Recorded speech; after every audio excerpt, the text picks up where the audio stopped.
Assalamualaikum and greetings to Dr. Fariha. I am Izlin SYAZWANI BINTI ZAIDI, and today I'll be presenting about my understanding of the secondary English language curriculum, motivation, language learner strategies and styles, ESL teaching approaches, and 35 Kagan cooperative strategies.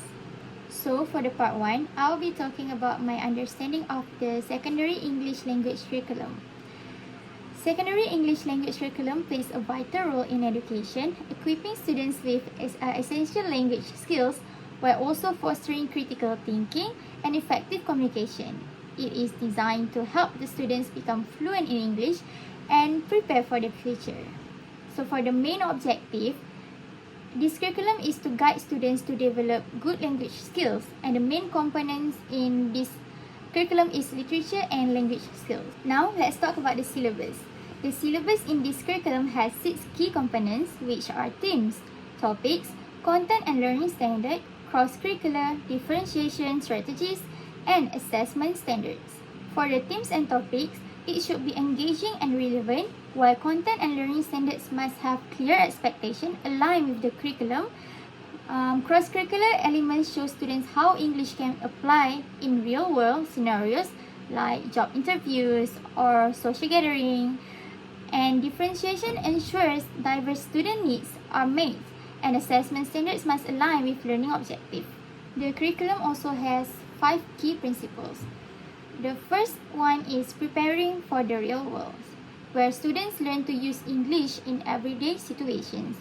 Second is sustaining language use, where students are encouraged to use English all the time and not just in the class. The third is acquiring global competencies, which students learn about different cultures and perspectives from around the world. The fourth is acknowledging people's differences, where the curriculum recognizes that students learn in different ways and provide support for everyone. And the last one is developing confident and competent communicators, where students are encouraged to speak up, share their ideas, and become confident communicators. Now, we will move on to the lesson organization. The standard-based English language curriculum focuses on 4 language skills, starting with listening, speaking, reading, and writing. There are also grammar and literature in action. The teacher can start the lesson by focusing on listening skills, while other skills are incidental.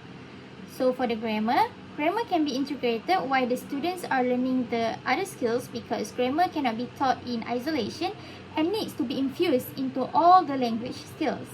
Furthermore, the literature in action mainly focuses on the literature component of the SBALC, involving the use of literary texts of different genres such as poetry, novels, short stories, and this is to implant students' reading habits and enhance students' thinking skills.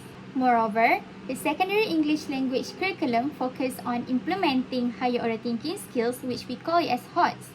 It uses the cognitive taxonomy by Professor Benjamin Samuel Bloom, known as Bloom's taxonomy.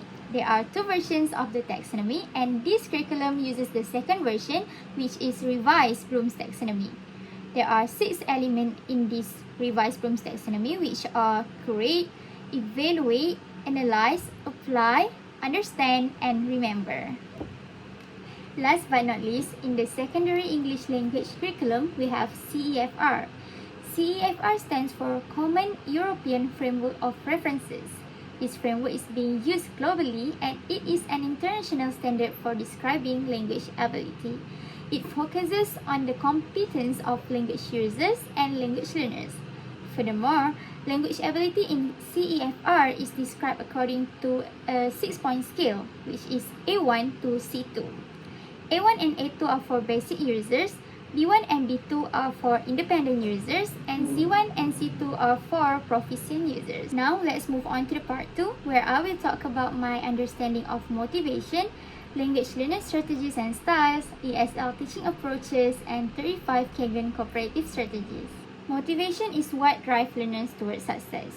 There are 2 types of learning motivation, which are integrative motivation and instrumental motivation.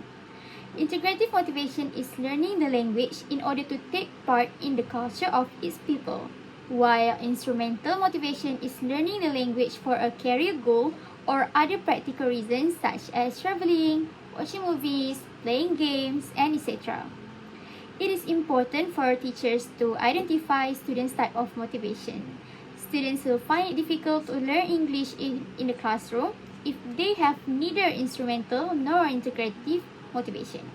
What the teachers should do is not force the students but inject them with motivation, such as approaching them slowly and telling them the benefits of learning English by using their interests to make them learning. Next, there are two types of motivation to learners.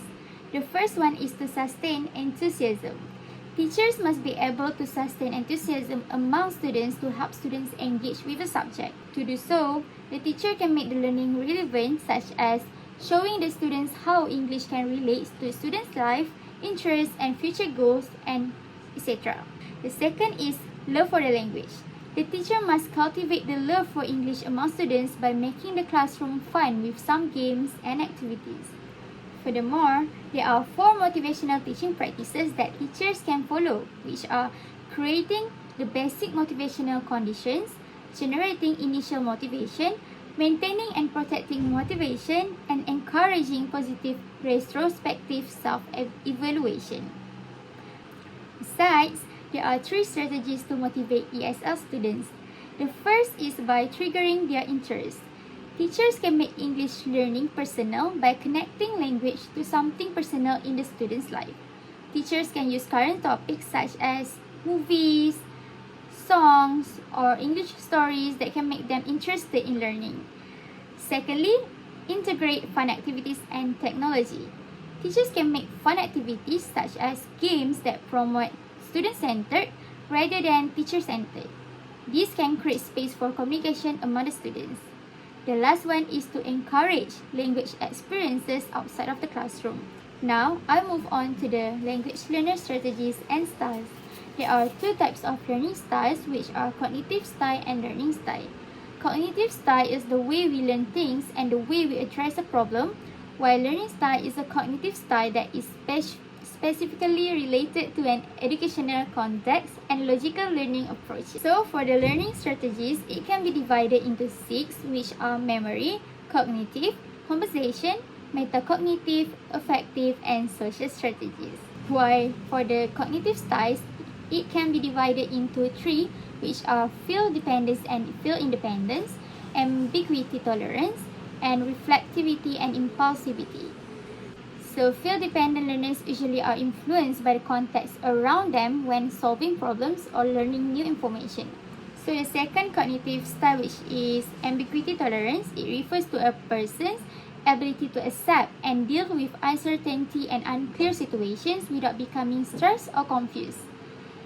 Individuals with high ambiguity tolerance are open to new ideas and possibilities, even if those ideas are different from what they believe.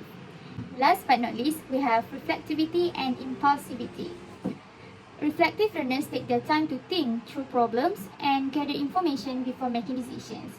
They usually careful to analyze all aspects of the situation, and they prefer to think ahead and consider potential outcomes before acting.